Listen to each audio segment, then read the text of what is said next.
আজ নিয়ে এসেছি ভেজিটেবল চপের দুটো রেসিপি। এটা যেমন উপকারী হয় তেমন সবাই খুব পছন্দও করবে। সাধারণত উপকারী জিনিস অনেকে পছন্দ করে না, ভাবে খেতে হয়তো খুব একটা ভালো হবে না। আমি প্রথমে একটা বেসন দিয়ে বানিয়েছি আর একটা ব্রেড ক্রাম্বস দিয়ে বানিয়েছি। বন্ধুরা, যদি আমার রেসিপি ভালো লেগে থাকে তাহলে ছেড়ে যাবার আগে লাইক, কমেন্ট, শেয়ার করবেন। আর যদি এখনও পর্যন্ত না সাবস্ক্রাইব করে থাকেন তাহলে প্লিজ সাবস্ক্রাইব করে পাশে থাকবেন। চলুন রেসিপিটি দেখে নেওয়া যাক এক নজরে।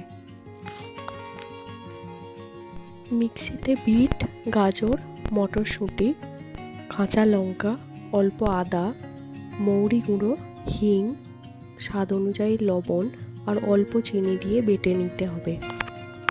যদি অল্প জলের প্রয়োজন হয় তাহলে একটু জল দেওয়া যেতে পারে।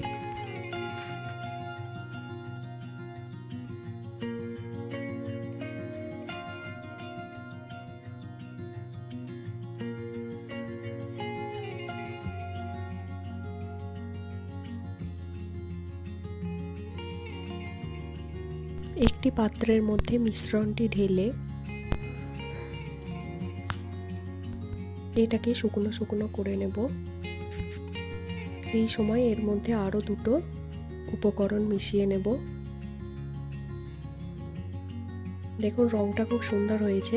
এই একটা জিনিস দিয়ে আমি অনেকগুলো রেসিপি বানিয়েছি। এর মধ্যে আমি পরিমাণ মতো ছাতু দিয়ে দেব আর দিয়ে দেব অল্প মমস ম্যাজিক মশলা, যেটার লিংক আমি ডেসক্রিপশন বক্সে দিয়ে দিয়েছি।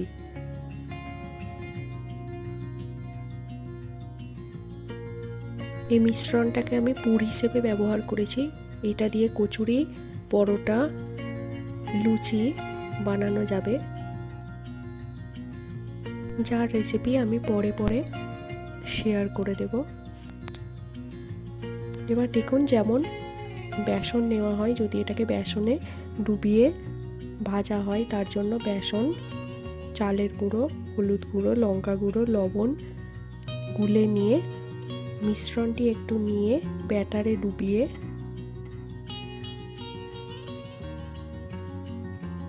তেলের মধ্যে দিয়ে ভেজে নিতে হবে। যেইভাবে আলুর চপ বানানো হয় ঠিক একইভাবে।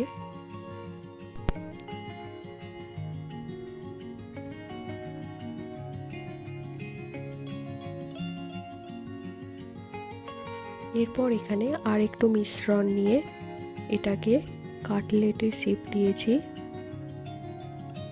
এটা আপনারা ব্যাটারে ডুবিয়ে ব্রেড ক্রাম্বস লাগিয়েও ভাজতে পারেন। আমি এখানে ডাইরেক্ট ব্রেড ক্রাম্বস লাগিয়েই ভেজেছি, যেহেতু আমি এটা খুব অল্প তেলে ভেজেছি তার জন্য। আপনারা যদি ডুবো তেলে ভাজেন, যেইভাবে ভেজিটেবল চপ বানানো হয় সেইভাবে বানিয়ে নেবেন।